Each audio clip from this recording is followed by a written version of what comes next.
मैं मुबारकबाद पेश करना चाहता हूं कैप्टन सीमा हैदर को, जिन्होंने अपना मिशन कंप्लीट करके दिखाया। सुप्रीम कोर्ट क्यों बैठी हुई है एपी सिंह को जो है गोद में लेके खिला रही है। देश में आए हुए किसी भी गद्दार को देश में रहने का अधिकार नहीं है। टेस्ट करा लो, अभी डीएनए टेस्ट करा लो, अभी पता चल जाएगा।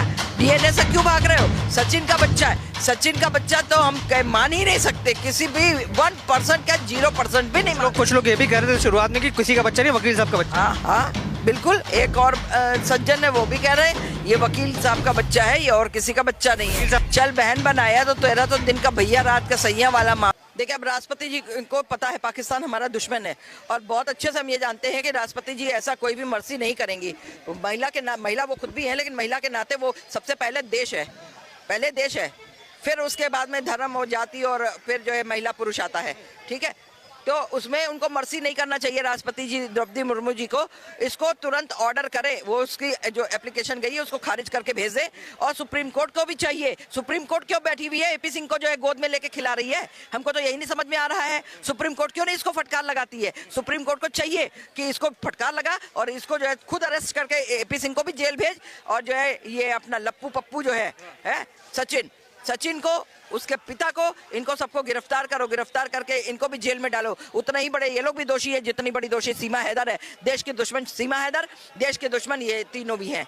और जो है सीमा हैदर को तुरंत का तुरंत जो है यहाँ से डिकोड करा जाए। कह रही है एपी सिंह को गिरफ्तार करने की बात कर रही है, पर एपी सिंह तो खुद संविधान के जानकार हैं। सीमा हैदर को संविधान का इस्तेमाल करके रोके हुए हैं। ऐसे संविधान के जानकार तेल लेने चले जाते हैं। ये इसकी तो जेब में जो है ये कहता है supreme court, lower court, high court, जितने कोर्ट है सब XYZ सब मेरी जेब में है और मैं जैसा जजों को बोलूंगा जज वैसा ही फैसला देंगे। सीमा हैदर नहीं जाएगी तो नहीं जाएगी। अरे वो तो भारत में रहती है तो वो अब झंडे को वो करती है, तो अब झंडे वाली साड़ी पहनती है, तो अब जो है भारत माता की जय बोलती है। तो अरे भाई अब वो कृष्ण जी की पूजा करती है। अरे वो कृष्ण की पूजा करे, राम की पूजा करे, रहीम की पूजा करे, जिसकी मर्जी आए उसकी पूजा करे, ये उसका अपना पर्सनल वो है। लेकिन देश में आए हुए किसी भी गद्दार को देश में रहने का अधिकार नहीं है। ये संविधान भी कहता है। तब संविधान जब ये कहता है तो क्यों किसी को नहीं समझ में आता? सुप्रीम कोर्ट को क्यों नहीं समझ में आता है? हाई कोर्ट, लोअर कोर्ट को क्यों नहीं समझ में आता है? वहां बैठे जजेस को क्यों नहीं समझ में आता है? यहाँ तक जो है हमारे गृह मंत्री जी को क्यों नहीं समझ में आता? कहते हैं एपी सिंह साहब कहते हैं कि सीमा को तो बिटिया होगी भारत में, भारत की नागरिकता है। झूठ बोलता है, कोई बिटिया उसकी नहीं है। अब एक बार कबूल तो दिया इसने, खुद ही एपी सिंह ने बोल दिया कि मेरे दोस्त की जो है वो बच्ची है जो अनमेच्योर बेबी है और शायद उसको नहीं चाहिए या क्या है, दैट्स इट। उसके चक्कर में जो है ये उसको दी गई है। तो कह रहे सचिन का बच्चा है। सचिन टेस्ट करा लो, अभी डीएनए टेस्ट करा लो, अभी पता चल जाएगा। डीएनए से क्यों भाग रहे हो? सचिन का बच्चा है, सचिन का बच्चा तो हम मान ही नहीं सकते, किसी भी 1% का 0% भी नहीं। कुछ लोग ये भी कह रहे थे शुरुआत में कि किसी का बच्चा नहीं, वकील साहब का बच्चा। हाँ बिल्कुल, एक और सज्जन है वो भी कह रहे हैं ये वकील साहब का बच्चा है, ये और किसी का बच्चा नहीं है। वकील साहब तो कह रहे हैं जो लोग मेरा बच्चा बता रहे हैं उनका बाप मैं ही हूं, उनके बच्चों का भी बाप मैं। अरे ये उसको बताए जिनकी कहते हैं ना नाम नैनसुख, आंखें अंधी है लेकिन नाम नैनसुख है। तो ये वो वाला नैनसुख है एपी सिंह जो है अंदर से सत्यो कर्म कर जाए और जो है उसके बाद में, अरे तुझे भारत में कोई बहन बनाने को नहीं मिली थी, तूने पाकिस्तान की उसको बहन बनाया। चल बहन बनाया तो तेरा तो दिन का भैया रात का सैया वाला मामला चल रहा है। तुम किसको समझाते हो? जो अपने पेशे में वकील हो, आपको बता दूं उसको सांस लेने की फुर्सत नहीं होती है। सुबह से उठ करके अपनी कौन सा आज केस लगा, कौन सा क्या लगा है, मुंशी 7 बजे घर आ जाता, देखने के बाद में वो सारी फाइलें तैयार होती हैं, वो फाइलें निकलती हैं कि आगे जाके वहां पे कोर्ट में पढ़ लेंगे तो इतने बजे कौन सा केस है, इतने बजे कौन सा केस है, सब वो देख करके पूरा। और उसके बाद में आदमी नहा धो करके कोर्ट जाता है। कोर्ट के बाद में इंसान घर आता, फिर अपना चैम्बर होता, अपने चैम्बर में बैठता है, तमाम सारे और भी लोग आए होते हैं, उनसे डीलिंग होती है।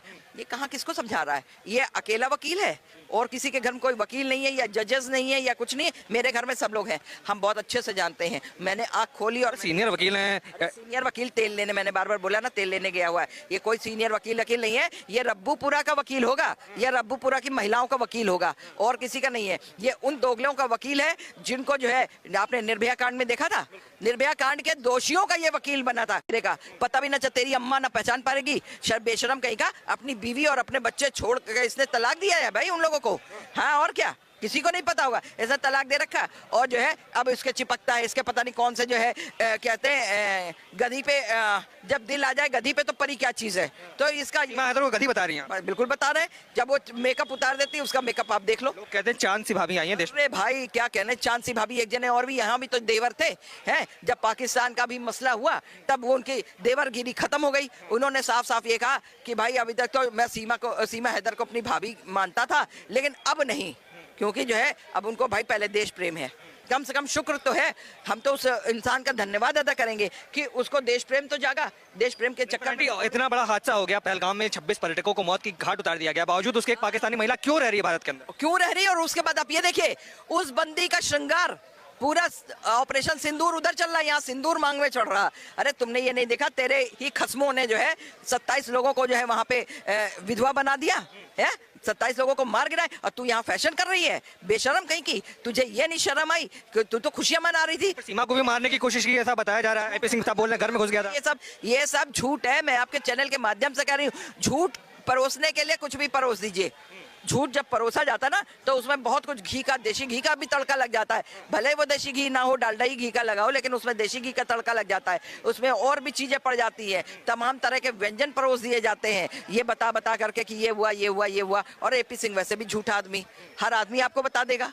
एपी सिंह कितना बड़ा, मिथिलेश भाटी जी से पूछ लीजिए, मिथिलेश भाटी जी बता देंगे अच्छे से कि क्या है ये, कौन बंदा है जिसका आदमी वहां तड़प रहा हो है औरत के लिए। तुम दूसरे की औरत यहाँ लेके बैठे हुए हो, तुम 2-3 लोगों ने ऑक्युपाई करके उस औरत को रख रखा है। अब वो औरत ऐसी बेशरम कि क्या बताएं, अपनी 3-3 बच्चियों को लेके, क्या अभी ये बच्चियां जवान नहीं होंगी? सबकी निगाहें उन बच्चियों पर भी पड़ रही हैं, ऐसा नहीं कि नहीं पड़ रही हैं, समझे? जब भारत में ही लोगों की निगाहें दूसरों की बहन बेटियों पर पड़ जाती है तो वो तो पाकिस्तानी है, वो तो हमारे भारत की है भी नहीं।